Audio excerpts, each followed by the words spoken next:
Hello everyone! Pax Marikita Mabiyaan and welcome to Bacolod kay Walay Magluod. So natakaran sa ilahang sikat nga bongbongs. Yes, mo ni mga klase-klase na mga merienda nga mga guwapa. So kauban nato ang atong driver na sweet lover nga taga Leyte na atong parente. So muna siya guys. So mamalit na karog pasalubong kay atong ihatag sa atong mga higala kay mingo na sila nga understudying the pita. So I'm wearing my cap pang katulog unta na imutog ratio muna siya guys.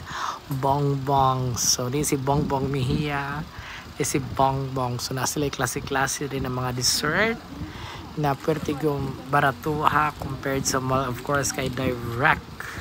Yes, sila indirect. Okay, so yun, auban init pa, pwede po initon, pero mas lamig yun ng ako. So, meron siya guys, sa maing bunta.